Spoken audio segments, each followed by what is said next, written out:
you know your worth, so stop negotiating it. Stop putting yourself on the sell rack. Stop discrediting yourself. People will treat you how you feel about yourself. You're worthy and you're worth it. Don't ever think less of yourself.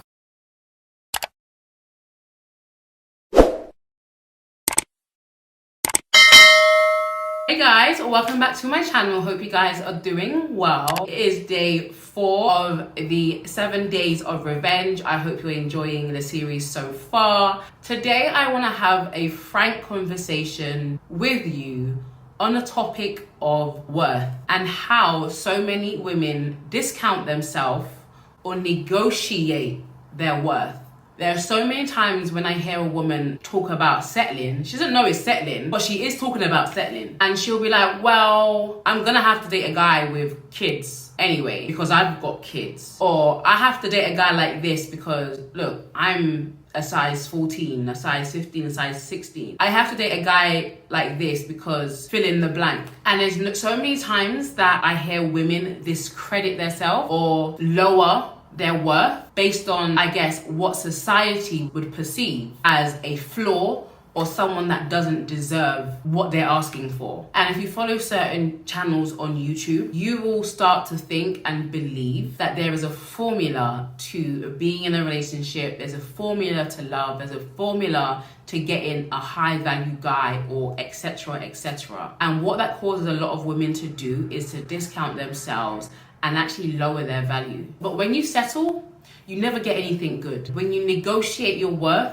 you'll get what you're asking for. And worth has a lot to do with how you see yourself. If you think you're a 10, please believe you are a 10. But if you think you're a 5 or a 4, please believe you are a 5 or 4 in other people's eyes too. Because people will treat you how you feel about yourself. It's all about belief. Why are Birkin bags so expensive? Because they set the price, and because the price is so high, people now see you as valuable. The more expensive something is the more value people place on it. So when you begin to discount your worth, discount your value, count yourself out because of something you did in the past, count yourself out because of the way that you look, count yourself out because you're not curvy, because you're not slim, because you're not whatever culture says or defines as beautiful. Listen, there is somebody out there for everybody. Someone likes your flavor. But if you're trying to be another flavor, or you're trying to downplay your flavor, you're always going to be overlooked. Once you become secure in who you are, where you're at right now, should you work on yourself? Absolutely. Should you become the best version of yourself? Absolutely. But my worth does not decrease based on how much my weight fluctuates. I put on weight, but I'm still walking around confident. I'm still wearing clothes that people will say you shouldn't really wear that your size. You shouldn't really wear that because your boobs aren't perky. You shouldn't really wear that. You shouldn't really be with that guy because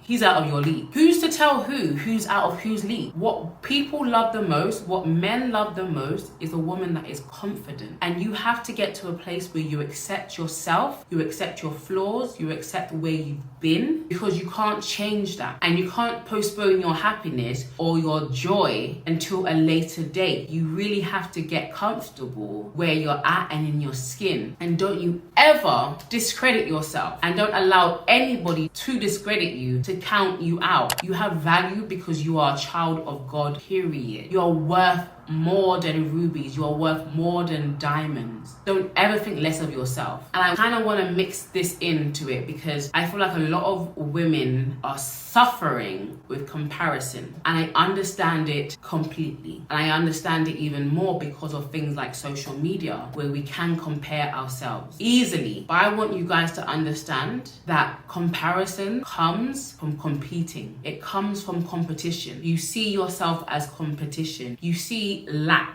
You see that there's not enough, there's not abundance, there's not enough men to go around. But once you exit the competition, once you be content with yourself, once you be content with your lot in life, with what God has given you, You're no longer competing, so you're no longer jealous, you're no longer envious, you're no longer in competition. Nobody's in competition with you. You're in a league all by yourself, as am I. Nobody's your competition because we all have different destinies. We all have different destinations. So you need to take all that energy that you're using to compare yourself and put that into yourself, into bettering yourself. That you don't ever have to look around and compare yourself to anyone because you're already the best version of yourself. And when you become the best version of yourself, you're not worried about what anybody else is doing or anybody else has. You're content because you know that you hold the key to your happiness. And really and truly, jealousy thrives in the areas in which we think we're lacking. We may be jealous of someone else's money because we're broke at the moment. We may be jealous of someone's beauty because we don't think we're beautiful. We may be envious of someone's job because we don't feel like we're up. And so you need to pay attention and be aware of the deficits in your life and go to work on working on them and keep your head down and stay in your own lane. You are in a league by yourself and you don't need to compete when you're working on yourself. Work on yourself to complete and not to compete. Because jealousy comes from insecurity, and insecurity comes from not feeling like you're enough, that you don't measure up. But who are we trying to measure up to? Which goes back to the point of competition. When anyone comes to me and says that to me, that they don't feel like they're good enough, I'm always asking, what is the standard of good enough? Who are you measuring yourself against? If you don't compare yourself, you'll never come up short. So this is just a quick video to say, you know your worth, so stop negotiating it. Stop putting yourself on the sell rack. Stop discrediting yourself. You got 3 kids, it does not discredit you from the man that you want and desire. A good man. It may not be Idris Elba, but it will still be a good man. Don't discredit yourself. Don't feel like you have to settle with someone else that has 5 baby mothers because you have 3 children. Your situation does not determine your value. Your current situation in life does not determine your worth. You're worthy and you're worth it. And nothing good comes out of settling. And how do you know if you settled? If I could give you a blank piece of paper, if you had to write down what you wanted out of life, forget what you've been through, forget what you look like. That's what you want out of life. Because you're not negotiating it based on what you perceive as a flaw. So I hope you guys enjoyed this very, very quick video. I just wanted to be a wake-up call to any of you and say, stop negotiating your worth. You're worth it, you're worthy, always been worth it, always will be worth it. So thank you guys for watching this video. Make sure you give us a thumbs up, subscribe to the channel, and I'll see you in my next video tomorrow for 7 days of revenge. Bye guys.